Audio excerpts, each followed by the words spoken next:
Dan selamat sore ya, assalamualaikum kepada seluruh pemirsa Masumi TV. Ini sebuah kehormatan nih Pak Bas, ya, diundang di sini. Masumi ini bukan lain di keluarga besar saya juga. Orang Minang itu kan rata-rata Masumi Pak. Iya, most of them Masumi, tapi ada beberapa gintir dan pojok, yaitu di Pariaman sedikit, Padang Panjang sedikit, kemudian di Payakumbuh juga. Nah, itu ada yang Marxis di sana. Ada merah gitu kan. Ya. Tapi artinya yang Pak Bas tanyakan tadi, karena saya di Alhamdulillah Manas, jadi kita parameter melihat sebuah perjalanan roda pemerintah ke bernegara itu dari ukur dari Astagatra. Ada Trigatra, ada Pancagatra. Kalau Trigatra itu adalah geografis, demografis, sumber kekayaan alam. Pancagatra itu yang tadi, maksudnya ideologi, politik, ekonomi, sosial budaya, pertahanan, dan keamanan. Kalau Trigatra itu gatra statis, kalau Pancagatra itu dia dinamis. Tentu kita lihat dulu dari aspek yang dinamis dulu. Kalau ideologi kita tahu secara ini masih debatable, perlukah negara ini berideologi atau tidak? Kenapa? Kalau Pancasila itu kan bukan ideologi, dia filosofis bronze. Dia sebagai pandangan arah hidup kita dalam posisi dalam bernegara. Jadi kalau istilah kerennya the way of life, dalam bernegara panduan. Walaupun sebenarnya Pancasila itu sendiri pun adalah nilai-nilai universal sebenarnya yang diramu bernama Pancasila. Nah, untuk kalau secara dasar negara kita sudah tegas nanti dalam pasal 9 ayat 1, bahwa negara Indonesia itu berdasarkan ketuhanan yang Maha Esa. Di mana ketuhanan yang Maha Esa itu Tuhan yang mana itu sesuai dengan pembukaan undang dasar kita atas berkat rahmat Allah yang Maha Kuasa, berarti Tuhan ya Allah. Nah ini Pak Anton yang selalu dipertentangkan dan diperbincangkan. Ya sebenarnya. Tapi Ruslan Abdul Ghani pulang dari Jepang. Iya. Nah itu ada dekret, gimana nih? Ya jadi ini sebenarnya itu udah clear sebenarnya, cuma ada kelompok, makanya Pak Harto itu menurut saya di satu sisi ada hebat, dia membagi kelompok itu ada kanan, tengah, dan kiri, itu menyederhanakan ini, menyederhanakan kelompok ideologis lah dalam tanda petik. Makanya Indonesia ini sebenarnya mayoritas Islam, cuma ketika kita merdeka itu kan bertepatan dengan pemenang perang dunia kedua itu bukan kelompok Islam lagi, adalah kelompok baru ya Amerika dan sekutunya. Kalau sebelum 1924 kita tahu bagaimana besarnya imperium kekhalifahan Islam itu menguasai bumi. Nah artinya ada pertarungan ideologi di situ. Yang diceritakan buku Samuel B. Huntington itu, Clash of Civilization. Nah makanya saya sangat memahami ketika itu bagaimana dilematisnya para pendiri bangsa kita merumuskan dasar negara, sehingga hilanglah 7 kata itu dan 7 kata itu karena ya ketika itu kita baru merdeka. Kalau kita negara Islam pasti akan ditentang oleh banyak negara-negara besar ketika itu, akhirnya diambil jalan tengah. Ya, jadi kalau kita kaitkan di perang dunia itu kan Utsmani runtuh, termasuk yang kalah. Ya, termasuk yang kalah. Nah kemudian yang kalah itu dibagi di antara mereka. Ya, dan konsep nasional tadi kan pecah-pecah ya. Pecah-pecah. Nah kemudian ya kita pun Hindia Belanda ya, yang diambil. Nah ini diambil Belanda kan begitu. Tetapi, nah sedikit kita nyebrang ini di Palestina ini kan di bawah koloninya Inggris terakhir, bukan Prancis. Jadi kenapa Inggris? Karena di perang dunia pertama kita kan kalah situ. Iya. Sehingga ada perjanjian itu panjang ceritanya. Iya betul. Cuman yang pertanyaan Pak Amir, ini kita sejarah ideologis kita berbangsa. Nah, artinya ada sebuah rumusan bahwasanya Pancasila ini sebagai jalan tengah, kita bukan negara agama, tapi juga bukan negara tidak beragama. Artinya di sini saya berdebat, kita secara substansi sebenarnya Indonesia ini boleh dikatakan negara tauhid, karena jelas pasal 9 itu dasar negara tertua, kita mengakui keberadaan Tuhan, ditambah lagi di pasal 9 ayat 2-nya. Negara menjamin kemerdekaan tiap-tiap penduduk untuk menjalankan agama kepercayaan menurut agama kepercayaan masing-masing. Sebenarnya secara tauhid dan secara kebebasan beragama Indonesia ini sudah cukup. Cuman karena di sini ada seperti yang ada perang ideologi, hegemoni, pertarungan hegemoni di dunia, yang mana ideologi itu nggak bisa dilepaskan dari sarana-sarana strategi taktik untuk menguasai dunia. Karena di Eropa pun ada 3G itu kan, God, Glory, Gospel, itu tidak dipisahkan. Maka pertarungan terus sehingga ketika Indonesia itu yang mayoritas Islam, dia bagaimana melakukan dalam istilah Islam itu ghazul fikri, perang pemikiran, mencuci otak, ya, bergeser dari kanan Jadi terus. ini Pak. Ini ghazul fikri ini yang ngerti ini cuma anak pesantren sama beberapa masjid saja. Ya, perang pemikiran lah. Iya, perang pemikiran. Cuma sekarang ini perlu agak diurai sedikit. Kenapa? Sangat sedikit generasi muda ini paham tentang ghazul fikri begitu. Iya, karena memang sengaja direndahkan, dijauhkan. Nah, contohnya, maka saya bilang di Gotor kemarin, Pak, saya bilang, kenapa? Mohon maaf, kita mayoritas tapi sedikit termarginalkan. Iya. Karena kekalahan pertama umat Islam itu, menurut saya adalah kekalahan dalam bernarasi dan perang opini. Apa itu? Kita sekian dasawarsa lamanya menganggap politik itu kotor. Politik itu harus dijauhi. Kesadaran kolektif politik kita itu dibikin kepada generasi itu berapa lama tuh? Wah, kotor, jangan dijauhi. Sehingga ya. Kemudian satu lagi, ya enggak, Sunat Organ juga membuat sedemikian rupa. Jadi beribadahlah, sholatlah di masjid. Tapi masjid hanya untuk ibadah, tidak ada yang lain. Padahal kalau Rasulullah itu masjid itu kan markas besarnya. Itu merancang strategi, dia berpolitik. Nah, pertarungan ini semasa-masa terus berjalan sampai sekarang ini. Itu tentu ada pasang surutnya. Ketika Pak Harto dulu, ketika Benny Murdani Panglima ABRI, represif terhadap Islam. Sehingga akhirnya lahirlah kelompok-kelompok tarbiyah yang ketika itu sedikit saya cerita tentang sejarah Muhammad Nasir ini Masumi ini kan. Muhammad Nasir itu ada seorang tokoh Islam yang ditangkap ya, tapi kemudian dibebaskan dan disuruh ke sekolah ke Mesir dengan catatan ketika itu Soeharto itu stres menghadapi umat Islam tidak menerima asas tunggal, asas Pancasila. Jadi Muhammad Nasir bilang kan, Pak Anto sekarang ada sebuah pemikiran baru di Mesir yang menerima Islam politik itu, yang menerima demokrasi, Islam menerima demokrasi. Karena di pasti 60-70 bulan itu kan sulit kan benturannya. Akhirnya baru setelah itu baru ada lahirlah kelompok-kelompok yang bisa menerima demokrasi sebagai salah satu jihadnya, jihad siasat dalam politik. Nah, pertarungan ini puncaknya untuk ada fase Soekarno, fase Pak Harto ya. Ketika Pak Harto semuanya baru kita sadar ternyata itu ada program-program liberalisasi sekularisme. Nah, artinya saya lihat sini masalah ideologi pertarungan itu masih terjadi. Ya sebetulnya sekarang tajam, disadari atau tidak. Tapi sebetulnya pertarungan itu dalam setiap periode itu demikian. Pada era sebelum kemerdekaan juga demikian. Waktu Bung Karno juga begitu. Nah, cuma Bung Karno ini, karena orang Sumbar itu bukan main, mendewa-dewakan Soekarno itu dulu itu luar biasa. Dan dia rajin keliling, termasuk ke pesantren. Padang Japang itu di sana dia meminta fatwa. Ya. Saya mau Rasuli. Jadi nama saya Pak yang di Palembang dari apa? Kemudian ya. Syekh Abbas Abdullah Padang Japang itu pesantren tertua ya. Ya, nah di situ beliau datang minta fatwa mengenai masa dasar negara. Sampaikanlah dasar negara tauhid, pecinya diganti supaya tambah gagah, tapi mata kamu itu, nah ini rimbang ini matanya. Oke, lanjut tadi yang ini Trigatra sama anu tadi. Nah, itu biasa terjadi tarik menarik itu biasa, makanya itu luar biasa para pendiri bangsa kita menempatkan Pancasila sebagai payung sehingga tidak ditarik ke kanan, tidak ke kiri, biar proses demokrasi yang berjalan. Terus yang kedua tarik masalah ekonomi, kedaulatan ekonomi kita ada sendiri. Utang saja kita kalau menurut kata Misbah itu sudah 20.000 triliun.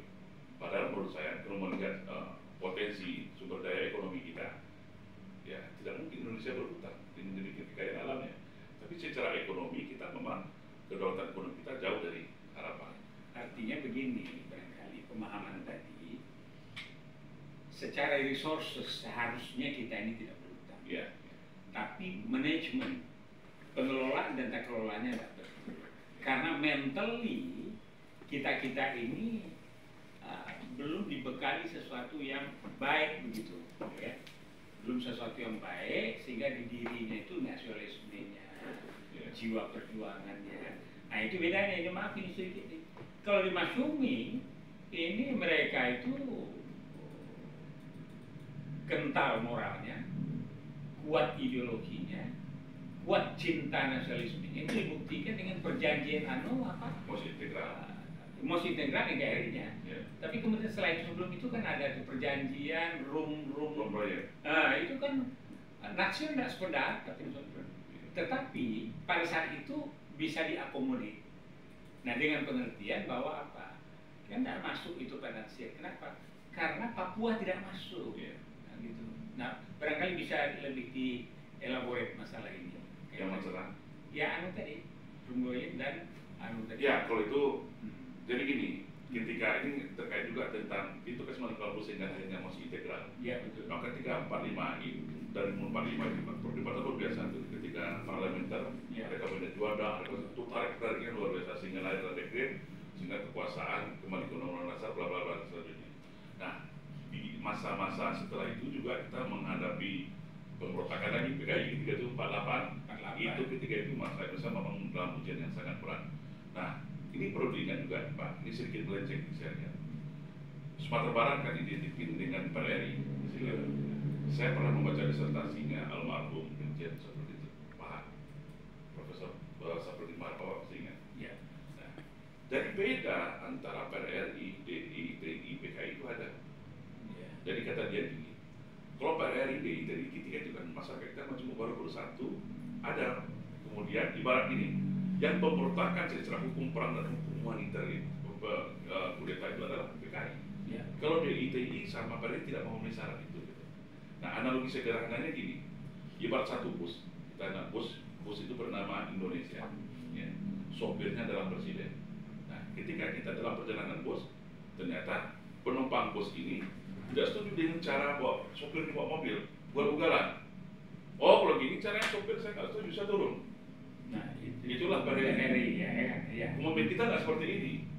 Itu juga ada ITI, nah di ITI, Gatot Subroto itu ketika RIS terbentuk, Pasundan itu kan kosong, ada kevakuman of power di situ, maka dibentuklah Darul Islam di situ. Nah, ketika disuruh bersatu dia juga nggak sepakat dengan Soekarno.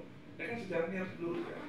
Ditambah lagi Soekarno ketika itu tidak memenuhi janjinya, para milisi sekolah itu mau di tentara regulerkan juga ditunda-tunda.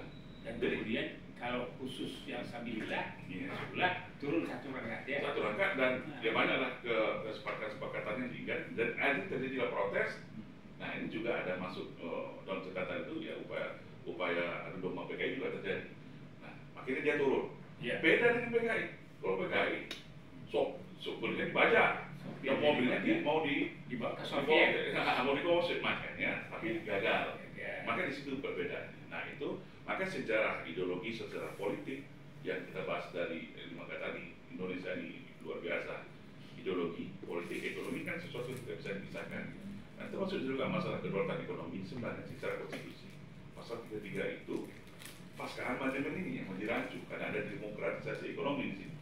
Namanya aja bahasa demokratisasi ekonomi, tapi itu sebenarnya liberalisasi. Sudah bergerak ke pasar. Ini pasar bebas kan negara kita belum kokoh, teknologi kementeriannya belum ada, masuk pasar bebas ya artinya kita. Tapi barangkali begini, kenapa demikian?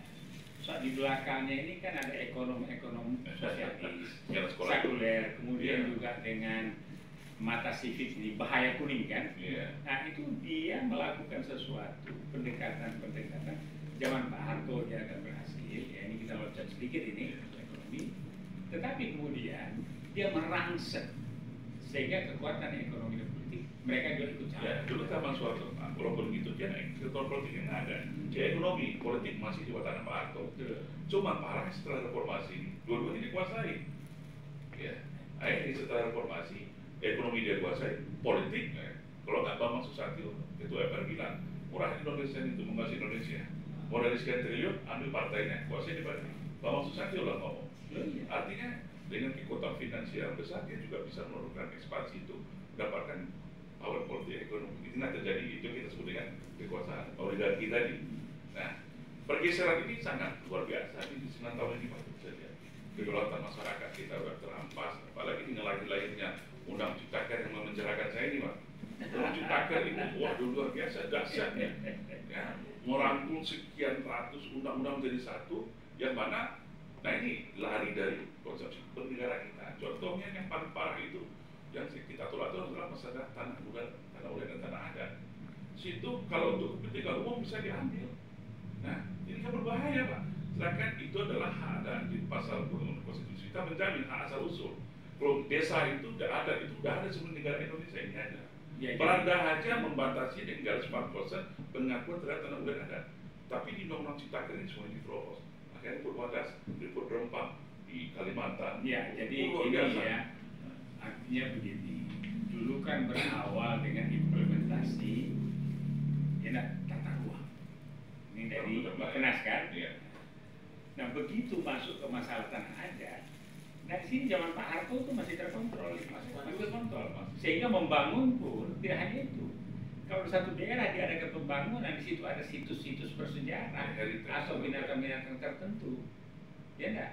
Ya seperti yang misalnya yang di Pekanbaru itu, antara Pekanbaru Payakumbuh itu kan ada bendungan air itu. Ya, Itu ya. diturunkan di Kota Panjang itu sehingga tidak merusak ada satu situs. Ya.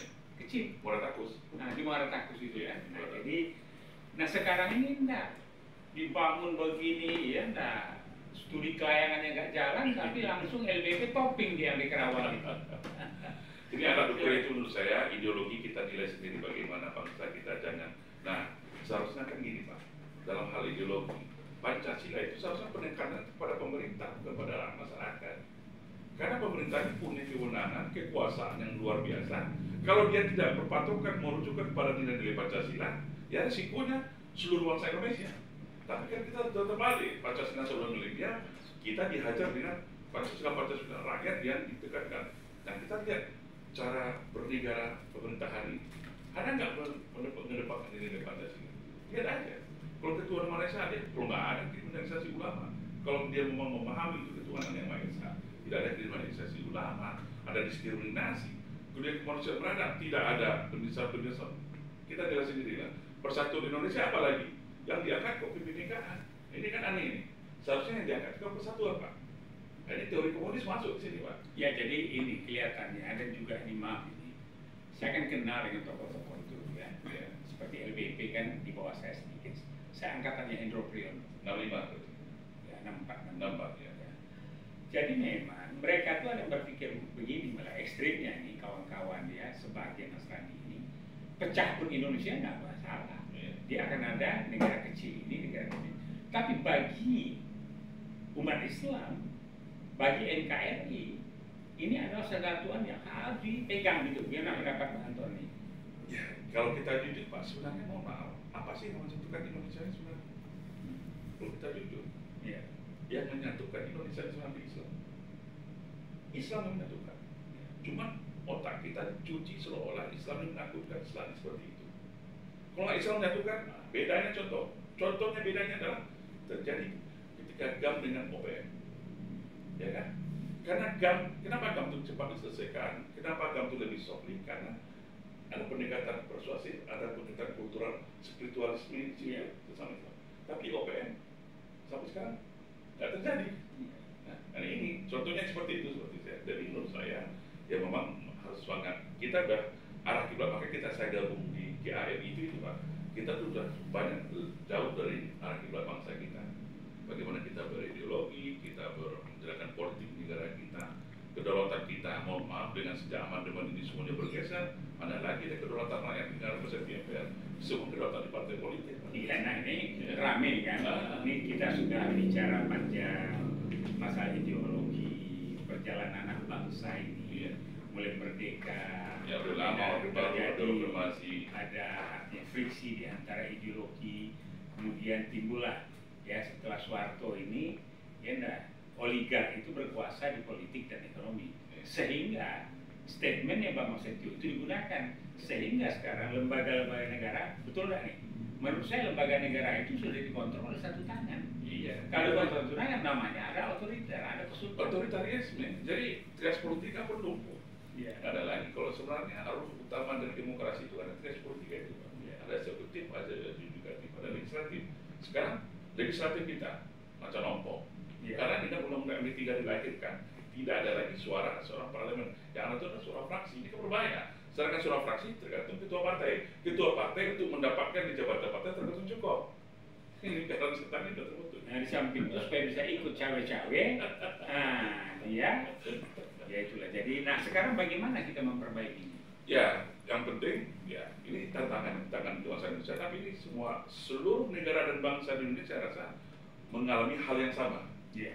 Ada pasang surutnya, karena itu adalah proses pematangan dan terbentuknya sebuah negara itu menjadi besar dan superpower.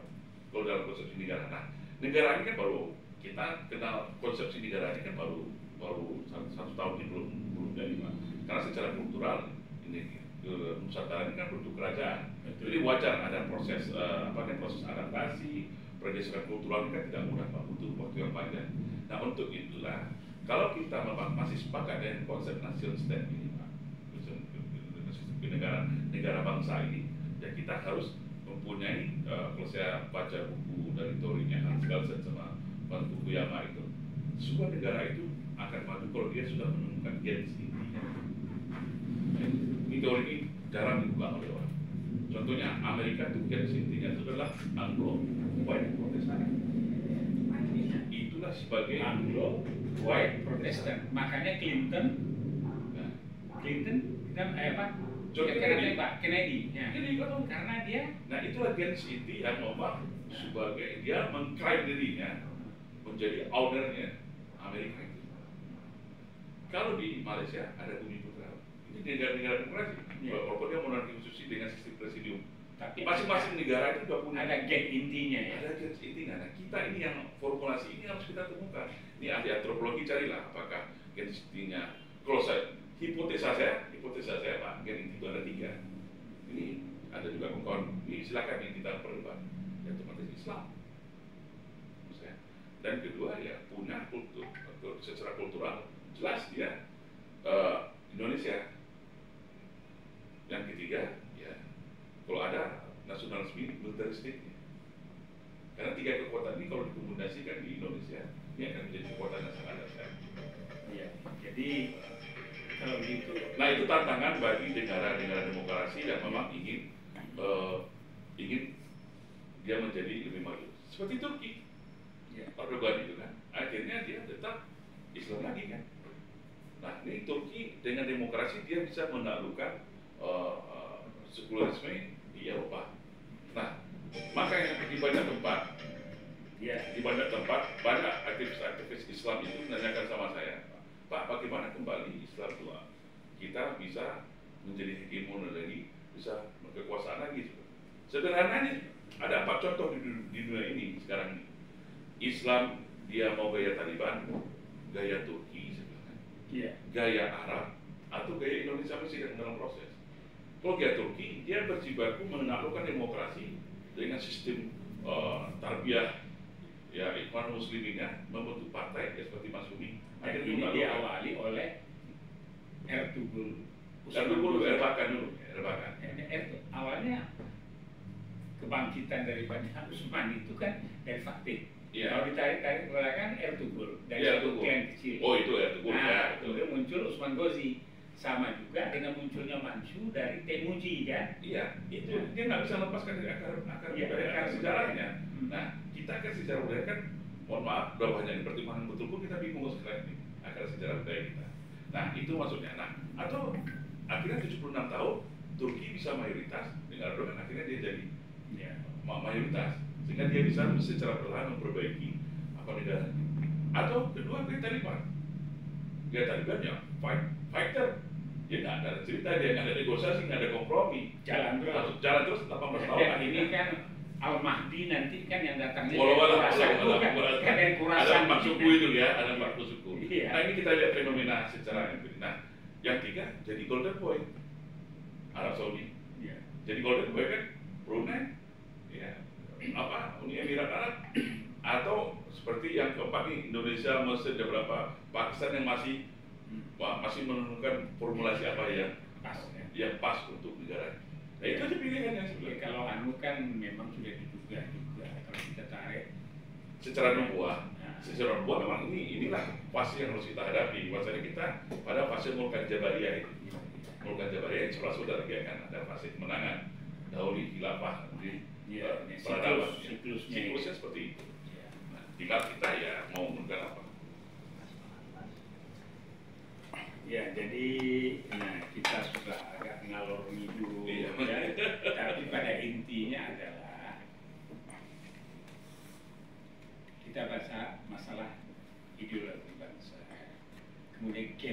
bangsa ini yang bagaimana kita ya, kalau saya menangkapnya bahwa tumbuh berkembangnya negara bangsa Indonesia ini dari kesultanan-kesultanan, pangeran-pangeran, yang semuanya itu adalah produk atau influence daripada Islam. Ya.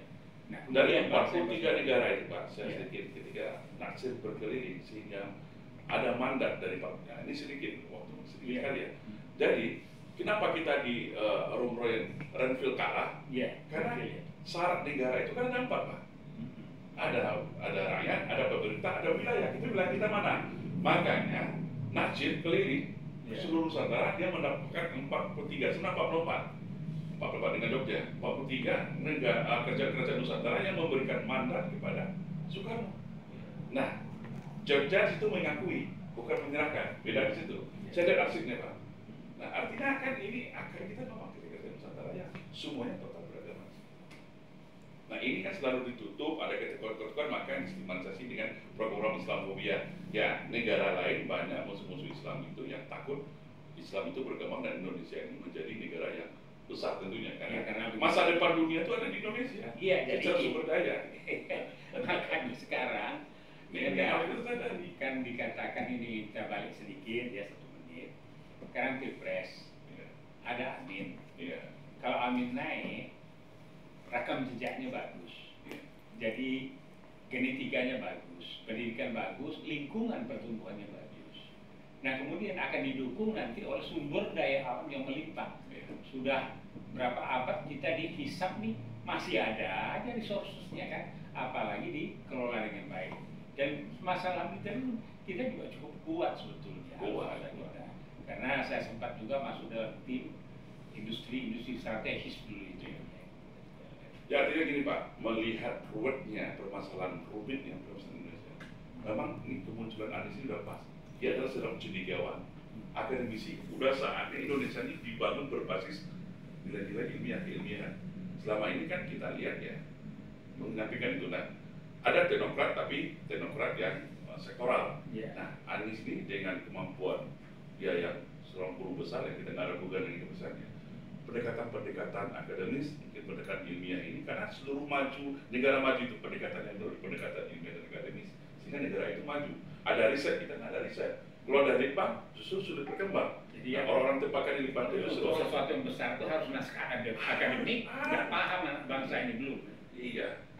Padahal ini tesis disertasi harus melalui riset kan. Nah, ini malah skripsi mau dihilangkan kan? Kacau nih Pak. Maka saya sepakat dari 3 pasang ini ya, salah satu ya. Amin, ada harapan kita ada di sini. Ya, jadi Karena isunya perubahan Pak. Ya. Karena perubahan, karena pengalaman ini, menurut saya pribadi gagal gitu. Karena tidak ada membuat kebaikan ke bangsa kita dari 8 negara tadi. Cuman karena nggak ada waktu aja kita memaparkannya. Jadi ini salah perubahan Indonesia lebih baik. ya baik, terima kasih Pak Anton. Alhamdulillah kita bersama ya untuk keluarga besar Masyumi kita dapat pakar yang membahas. Artinya knowledge kemudian dengan narasi yang jelas dan membumi begitu. Dan dalam kondisi Indonesia yang sesungguhnya. Jadi ada Trigatra ya, Ada Pancagatra. ada Pancagatra yang dinamis gitu kan. Nah insya Allah pada sesi berikutnya akan kita bahas lebih dalam. Namun bahwa Amin sekarang ini adalah satu pilihan yang baik menurut saya ya. Ini kan pengamat netral ini. Iya. Tapi dari satu sisi pilihan Amin ini dengan backgroundnya, dengan latar belakang Yang militer kita sudah, ya, Demokrat kita sudah, misalnya seorang akademisi, seorang ilmuwan. ilmuwan tetapi yang mempunyai enak rekam jejaknya Ya, ada jelas. di bumi. Ijazahnya jelas ya asli itu. Saya yakin ijazah jelas itu asli. Iya ya, jadi ya ini pelajaran itu yakinlah karena saya cukup dekat dengan keluarganya. Jadi juga Tinggal ke depan bagaimana one vision, one mission, one vision, one mission, one value. Dalam Islam itu wadatul fikrah, wadatul harokah, wadatul tarbiyah, wadatul iman. Makanya kesejahteraan itu akan bisa, wadatul tebul, betul merapun dapur itu bisa terwujud. Insya Allah. baik, terima kasih Pak Anton. Demikian para netizen keluarga bersama Sumi dan juga khususnya para milenial kita mendapat pencerahan yang singkat tapi ini sudah kuliah 2 semester nih. Nah, Kan sesuai kata Pak Buya Nasir juga, eh, amah tu sahabat, hikmah tu suyud. ya, Kebijaksanaan orang tua dengan semangat orang muda. ya jadi demikian yang bisa disampaikan. Billahi taufiq. Wassalamualaikum warahmatullahi wabarakatuh. Waalaikumsalam.